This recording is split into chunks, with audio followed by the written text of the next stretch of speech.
Welcome to Echoes, where we uncover the stories that shaped the Philippines.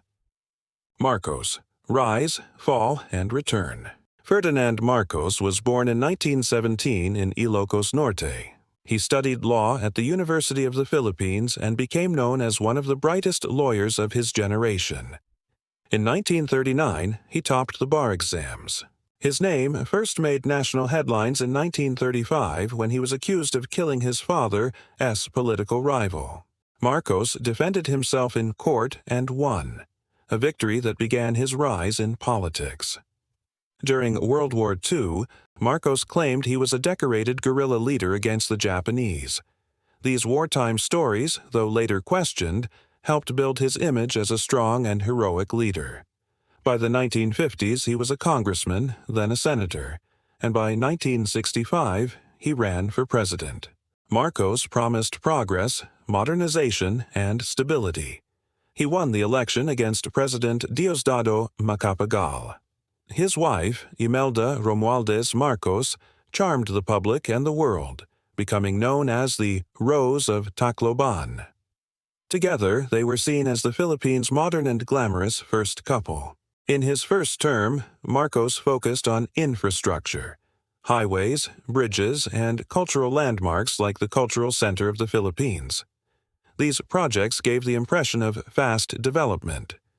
In 1969, Marcos was re-elected, becoming the first president to win a second term. But his campaign spending was enormous, funded by heavy government borrowing. This caused rising prices, inflation, and growing protests across the country. By the early 1970s, student demonstrations, labor strikes, and political unrest filled the streets. Marcos, facing these crises, prepared for a move that would change Philippine history. On September 21, 1972, Marcos signed Proclamation No. 1081, placing the country under martial law. He announced it on September 23. His reasons: threats from communists and separatists. But the result was absolute power. Congress was dissolved. The press was silenced. Opposition leaders, journalists, and activists were jailed, including Senator Benigno Ninoy Aquino, Jr. For years, the Philippines was ruled under authoritarian control.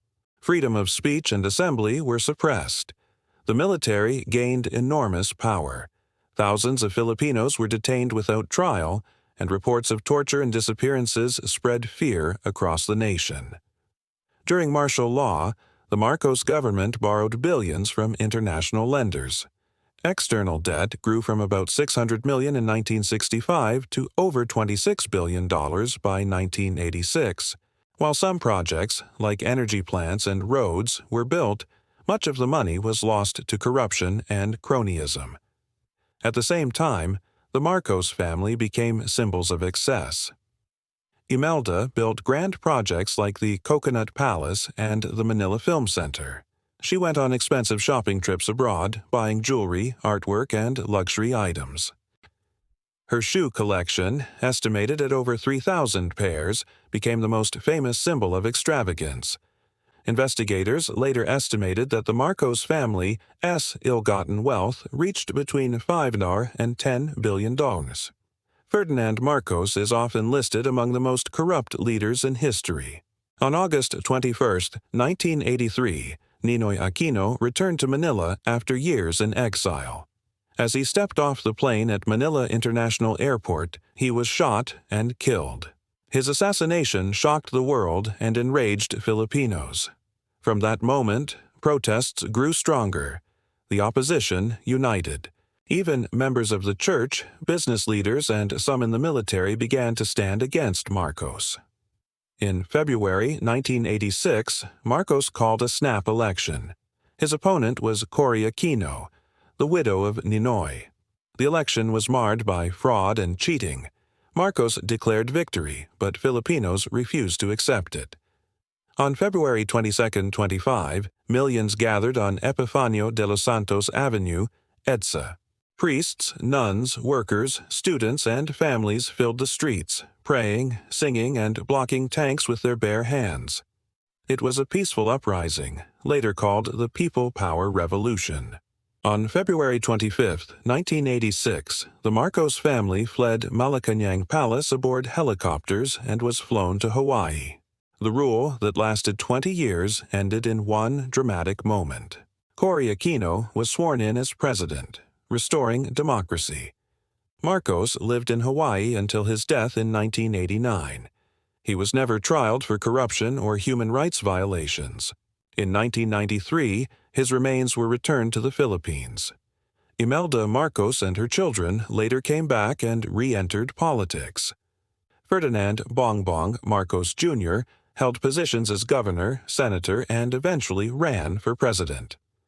In 2022, Bongbong Marcos won the presidency in a landslide with over 31 million votes, the largest in Philippine history. His son, Sandro Marcos, now serves as a congressman in Ilocos Norte. The Marcos story is one of a rise, fall, and return. It is a cycle that continues to divide Filipinos. Supporters remember roads, bridges, and discipline. Survivors and critics remember torture, debt, and corruption. For millions of Filipinos, martial law was not an idea. It was lived reality. Families were broken. Freedoms were stolen. Billions were lost. The PeoplePower revolution gave hope, but the return of the Marcos family decades later raises difficult questions. The story of the Marcoses is not just about the past. It still shapes the present. It is about memory, truth, and the struggle between forgetting and remembering. So we must ask, after all the suffering under martial law, after the debt, the disappearances, and the stolen billions, what lessons have we truly learned? Does the return of the Marcos family to the highest office mean redemption? Or does it mean that history can repeat itself if we allow it? And for the millions who lived through those years, the final question remains: was the sacrifice worth it if the shadows of the past are still here today?